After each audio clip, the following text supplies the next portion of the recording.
Let's begin with a live look from Chopper 4 over Nob Hill on the UNM campus, the aftermath on one of several scenes tonight across the metro. There were several movements going on at once, including Black Lives Matter and one to free a man arrested in the violent aftermath of the demonstration the Thursday before last. Here's a look at the march earlier tonight.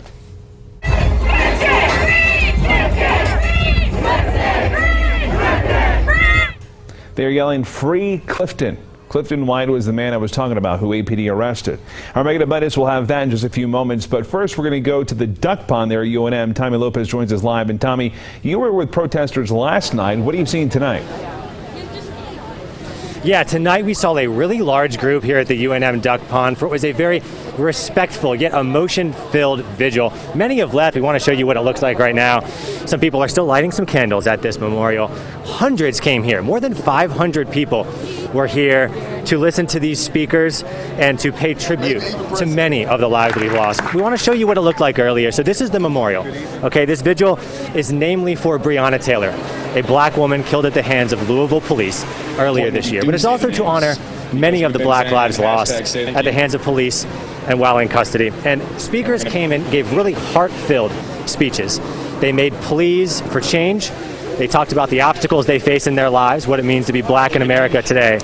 And these hundreds quietly, respectfully listened and were very engaged and applauded along the way. We want to let you listen into some of those comments tonight. The idea of another life lost in my community.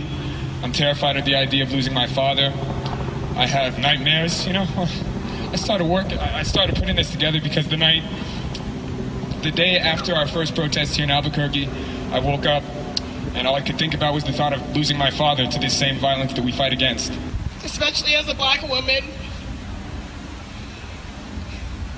the grief that black people have to go through every day is horrible and traumatizing. Thank you for standing in solidarity with us. And you know, this is a celebration of Breonna Taylor's life. We want to make a difference in this community. I'm sick of being scared that I'll be pulled over and just killed. My heart breaks for my people, knowing that this is our reality.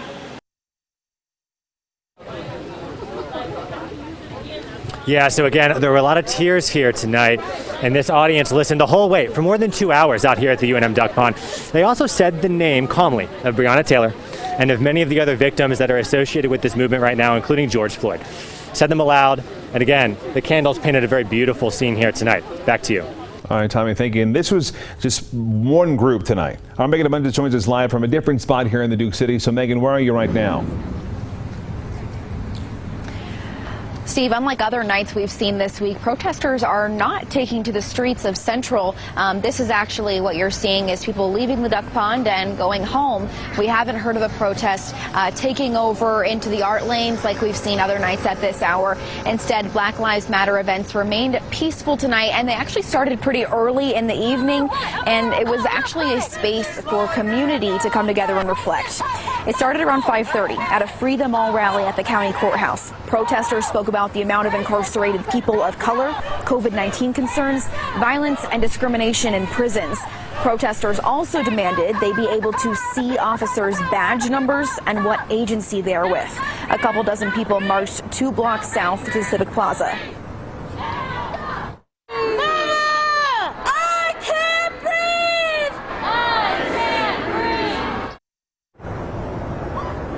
A die-in happened there. Hundreds of people laid on the ground for the amount of time former officer Derek Chauvin had his knee on George Floyd's neck. The Civic Plaza protest was also a space for people to do an art walk, get to know each other, talk, and eat. The art focused on experiences people of color have with police.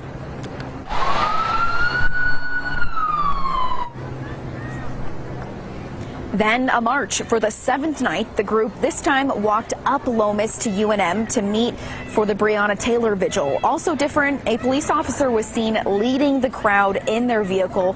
It was more than a 1.5 mile march to UNM. Again, back here live, that was earlier this evening to try and make time for this 8:30 p.m. vigil happening at the duck pond.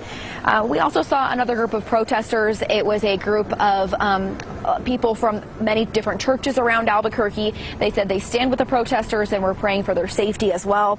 Again, tonight was very peaceful, maybe even somber tonight. The emotions felt a little bit different than other nights that we've seen.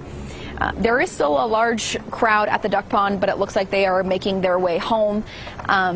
And we will continue to monitor if they move to the streets. Reporting live at UNM, I'm Megan Abundis, KOB4. Megan, thank you very much. There's one group that was protesting about an arrest last week in the aftermath of some violence. Our Patrick Hayes joins us live now with that story. Patrick.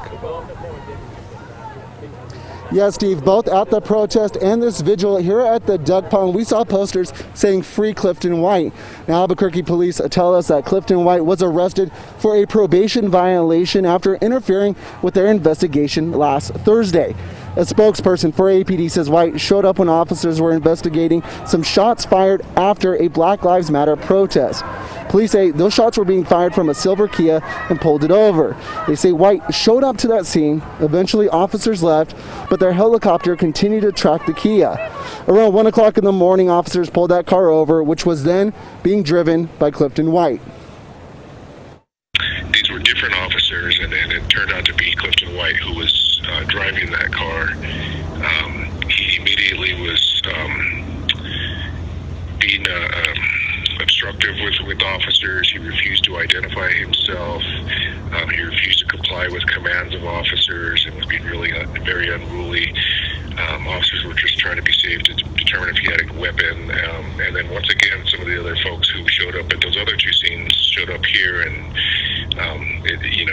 again, the fear of escalation and this turning into another kind of large crowd incident was first and foremost on the minds of officers. So they decided to go ahead and let him go. One of the officers recognized him and knew that he was on probation or parole. So the next day he went ahead, and he has an obligation to contact their state probation and parole office if there's an incident like this or someone's potentially violating parole. So that's how this played out. Now, protesters and organizers are asking to free Clifton White. They disagree with what police are saying.